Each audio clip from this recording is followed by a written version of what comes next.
Hollywood movies presenting wondering अर्थ जो कि 2023 में रिलीज हुई थी। तो कहानी की शुरुआत में हमें बताया जाता है कि सूरज लगातार बढ़ता जा रहा है और आने वाले 100 सालों के बाद वो इतना ज्यादा बड़ा हो जाएगा कि पूरी दुनिया को अपने अंदर समा लेगा। अब इस तबाही से बचने के लिए सभी देशों ने मिलकर एक गवर्नमेंट बनाई थी जिसका नाम था UEG। इस गवर्नमेंट ने बहुत सारे प्रोजेक्ट बनाए थे जिससे आने वाले वक्तों में इंसानों और पृथ्वी को बचा सकें। इस प्रोग्राम में इंसानों के दिमाग को AI कंप्यूटर की मदद से दूसरे चिप में स्टोर किया जाता था। इससे होता था ये कि वो मरने के बाद भी अपनी फैमिली के साथ रह सकते थे। उनके दिमाग को किसी भी चीज में ट्रांसफर किया जा सकता था, लेकिन इन प्रोजेक्ट में बहुत सारे पैसों की जरूरत थी, इसलिए पैसे ज्यादा ना होने के कारण इस प्रोजेक्ट को बंद कर दिया गया। लेकिन इसके बाद एक और प्रोजेक्ट था जो था वंडरिंग अर्थ। इसमें अर्थ जमीन पर बहुत से इंजन्स लगाए जाने थे ताकि इस जमीन को उसकी जगह से थोड़ा सा मूव कर सके, यानी कि उसकी जगह से हटाकर उसे दूसरे सोलर सिस्टम में भेजा जा सके ताकि ये सूरज से आने वाली तबाही से बच सके। मगर इन इंजन्स को लगाने से पहले इन इंजन्स का टेस्ट चांद पर भी होना था ताकि ये पता चल सके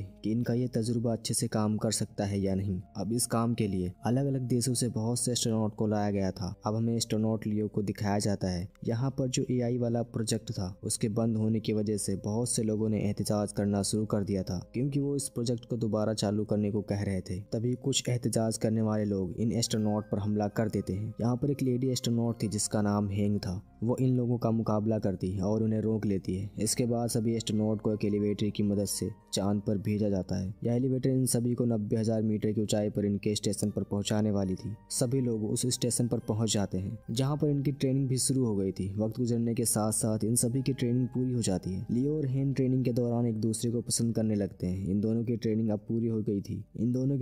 जब पूरी हो गई थी तब हेन अपने साथियों के साथ चांद पर जाने वाली थी। कुछ दिनों के लिए अब वो लियो से नहीं मिल सकती थी, इसलिए लियो उसके लिए यहाँ पर फूल लेकर आता है। लेकिन इससे पहले लियो फूल देके एलिवेटर से बाहर निकलता उसका दरवाजा बंद हो जाता है, जिससे लियो उनके साथ ही यहीं पर फंस जाता है। वो एलिवेटर अब चांद पर जाने के लिए शुरू हो गई थी। उनके पास अब और कोई रास्ता नहीं था, इसलिए हेन जल्दी से लियो को स्पेस सूट पहनने को कहती है ताकि लियो इनके साथ जा सके। तभी इनको पता चलता है कि इनका सारा डेटा हैक हो गया है, यानी कि इनके सारे सिस्टम को किसी ने अपने कंट्रोल में कर लिया था और इनके बेस पर भी ड्रोन से हमले होने लगते हैं। साथ ही साथ इनके एलिवेटर जो थी वो अब दोबारा से जमीन पर जाने वाली थी। तभी इनके एलिवेटर में एहतजाज करने वाले लोग भी आ गए थे। वो इन पर हमला कर रहे थे और सभी की आईडीज यानी कि इनकी पहचान को चुराने लगते हैं ताकि वो इनके सिस्टम को पूरी तरह से अपने कंट्रोल में कर ले। वो इनके स्टेशन को तबाह करके पूरी तरह से उस पर कब्जा करना चाहते थे। इन लोगों ने वहां पर बहुत से बॉम्ब्स लगा दिए थे। लियो और हेन अपनी एलिवेटर में मुकाबला करते हैं। अब जो उन्होंने बॉम्ब्स लगाए थे वो फटने लगते हैं। एक बॉम्ब उन्हें एहतजाज करने वाले लोगों ने इनके एलिवेटर में भी लगा दिया था, जिससे वहां पर बहुत बड़ा धमाका होता है, जिससे इनका एलिवेटर दोबारा से जमीन पर आ जाता है। अचानक से जमीन पर गिरने की वजह से बहुत से लोग मारे जाते हैं और काफी सारे लोग जख्मी भी हो गए थे। अब इस तबाही के बाद बाकी के मुल्क UEG से जुड़े हुए थे। वो चाइना को वार्निंग देते हैं कि उन्हें अब जल्द से जल्द इंजन की टेस्टिंग चांद पर करनी होगी। इसके बाद हमें इनकी एक और टीम को दिखाया जाता है जो पहले से ही चांद पर थी। गाइस, अगर आपको मेरी वीडियो अच्छी लग रही हो तो प्लीज वीडियो को लाइक कर दो। भाई बहुत मेहनत लग रही है वीडियो को बनाने में, और सब्सक्राइब भी कर दो। तो कहानी पर हम वापस आते हैं। हम एक हेंग्यू नाम के आदमी को देखते हैं जो अपने कैप्सूल से बाहर आता है और अपने कंप्यूटर के पास जाता है और अपनी बेटी से बातें करने लगता है। तभी जमीन से कुछ एस्ट्रोनॉट आते हैं जिनमें से हम इनके लीडर को भी देखते हैं जो आकर अपनी टीम को बताते हैं कि हमें इंजन टेस्ट मिशन को कुछ महीनों में पूरा करना होगा। ये यहाँ पर इनकी मदद के लिए बहुत से एडवांस सुपर कंप्यूटर लाए थे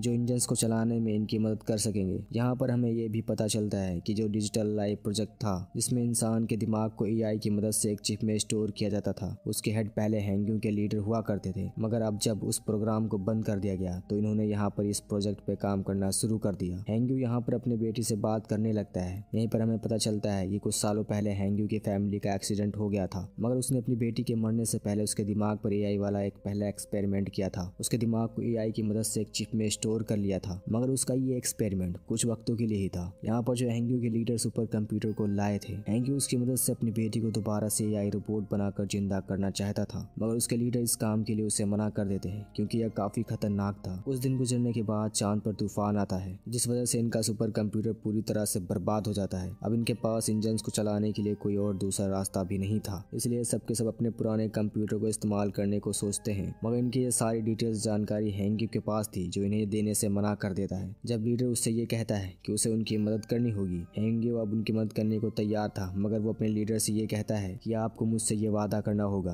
कि जो भी नया सुपर कंप्यूटर बनाया जाएगा उसके बारे में सारी डिटेल्स आपको मुझे भी देनी होगी। और उसकी मदद से अपनी बेटी को AI रिपोर्ट फॉर्म में वापस लाकर जिंदा करने वाला था। अब लीडर उसकी बात को मान गया था। हेंग्यू पुराने कंप्यूटर को ऑन करता है जिसकी मदद से इंजन स्टार्ट हो गया था, यानी कि इनका जो टेस्ट था उसमें ये लोग कामयाब हो जाते हैं। अब इस टेस्ट की वजह से चांद अपनी जगह से हट गया था और साथ ही साथ जो जमीन पर इन्होंने इंजन्स लगाए थे वो भी ऑन हो जाते हैं, जिससे जमीन भी अब थोड़ी सी अपनी जगह से हट गई थी। ये लोग आहिस्ता आहिस्ता अपने इस प्रोजेक्ट में कामयाब हो रहे थे। जो सूरज की वजह से तबाही होने वाली थी, इनका वो डर भी अब खत्म हो रहा था। सब कुछ ठीक होने के बाद जैसे जैसे वक्त गुजरता है, यूएजी ने और भी बहुत से प्रोजेक्ट को स्टार्ट कर दिया था, जिसमें इनका एक और प्रोजेक्ट जो अंडर सिटी था, जहाँ पर इन्होंने जमीन के नीचे कुछ शहरों को बनाया था कि अगर जमीन पर कोई तबाही हुई तो बहुत से लोग यहाँ पर आकर रह सकते हैं, मगर वहाँ का टिकट हर किसी इंसान के पास नहीं था। इसके बाद हमें कहानी में हेन और लियो को दोबारा दिखाया जाता है, जिनकी अब शादी हो गई थी। उनका एक बेटा भी था। जब ये लोग मिशन पर गए थे तो उस वजह से हेन को कैंसर हो गया था, इसलिए उसकी हालत बहुत खराब होती है और वो बहुत ही जल्द मरने वाली थी। अब नए सुपर कंप्यूटर बना दिए गए थे, उनके अंदर बहुत से एडवांस टेक्नोलॉजी को भी डाला गया था। उन्हीं में से एक कंप्यूटर जिसके सामने लियो बैठा था, वो कंप्यूटर उसका इंटरव्यू ले रहा था। यहीं पर हेंग्यू भी उन्हें देख रहा होता है। जब रात होती है तो रात को हेंग्यू अब उन कंप्यूटर के पास जाता है। जैसा कि हम जानते हैं, वो इन कंप्यूटर की मदद से अपनी बेटी को रोबोट बनाना चाहता था, पर यहाँ पर उनके हेड आ जाते हैं जो हेंग्यू को ये सब करने से रोक रहे थे। इससे पहले हेंग्यू ने बहुत सारे कंप्यूटर के सिस्टम को खराब कर दिया था, जिसका नुकसान चांद पर जो इन्होंने इंजन्स लगाए थे उन्हें होता है। वो अब कंप्यूटर के गलत सिस्टम पावर से फट गए थे, जिस वजह से चांद अपनी जगह से हट गया था और 7 दिन के अंदर वो जमीन से टकराने वाला था। इसलिए चाइना अपने अंडरग्राउंड शहरों को भी खोल देती है ताकि लोगों की जान बच पाए। उधर हेन लियो से कहती है कि मैं कुछ दिनों में मरने वाली हूँ, तो इसलिए तुम मेरा अंडरग्राउंड सिटी कार्ड तुम अपने डैड को दे देना, ताकि अगर तुम स्पेस में जाओ तो पीछे तुम्हारे डैड हमारे बेटे के साथ सही सलामत रह सकें। कुछ दिन के बाद हैन की भी मौत हो जाती है और लियो के डैड उसके बेटे को लेकर अंडरग्राउंड शहर में चले गए थे। चाइना भी पूरे शहर में एक खबर फैला देता है कि चांद बहुत जल्द जमीन से टकराने वाला है, मगर साथ साथ वो ये भी कहते हैं कि इसका हल भी इनके पास है। वो स्पेस में जाकर चांद पर बहुत से धमाके करेंगे, जिससे चांद जमीन से थोड़ा दूर हो जाएगा और फिर जमीन पर इंजन्स लगाकर उसे चांद से दूर ले जाएंगे। और इस काम में इन्हें गवर्नमेंट की मंजूरी दे दी गई थी। लियो भी इस मिशन में स्पेस में चला गया था। वो जाकर स्टेशन पर अपने हेड से मिलता है जो उसे ट्रेनिंग देने वाले थे। जब लियो की ट्रेनिंग पूरी हो जाती है, ये अब अपनी टीम के साथ स्पेस क्राफ्ट में बैठकर चांद की तरफ निकल गया था। इनका काम था कि चांद पर जाकर जगह जगह पर बॉम्ब्स को गिराना। अब जब ये लोग बॉम्ब्स को गिराकर वापस लौट रहे थे, तब एक दूसरा स्पेस क्राफ्ट अनबैलेंस होकर इनके स्पेस क्राफ्ट से टकरा जाता है और तबाह हो जाता है, जिस वजह से इनका स्पेस क्राफ्ट खराब हो गया था। ये लोग जल्द से जल्द अपने कैप्सूल की तरफ जाते हैं, मगर ये 4 थे और कैप्सूल में सिर्फ 3 सीट्स थी। इसलिए लियो अपने सभी साथियों की जान बचाने के लिए उन्हें भेज देता है और खुद यहीं पर रहने का फैसला करता है। जमीन पर हैंग्यू और लीडर भी आ गए थे, जहाँ पर आकर इन्हें पता चलता है कि हर चीज को ठीक करने के लिए उन्हें इंटरनेट सिस्टम को ऑन करना होगा, जो कि अब खराब हो चुका था।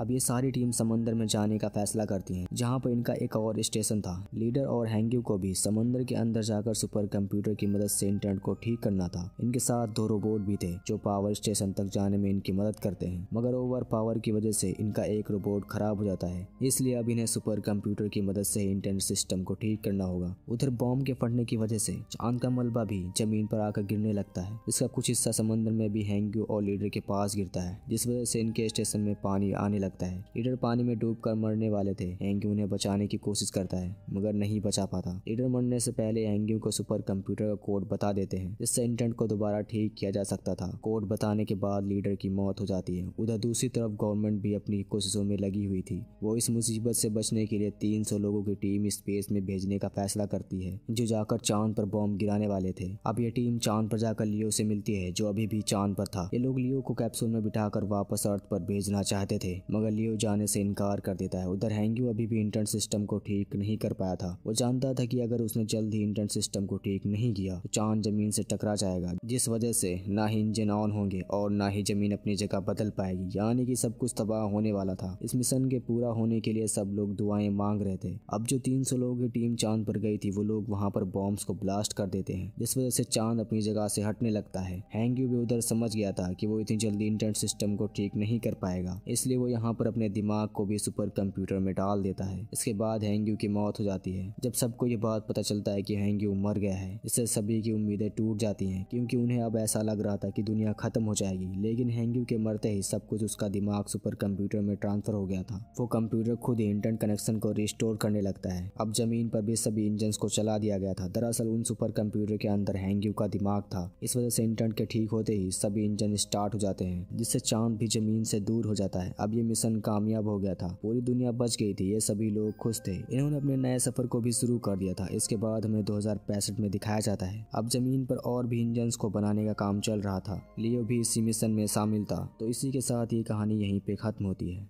उम्मीद करता हूँ ये कहानी आपको पसंद आई होगी।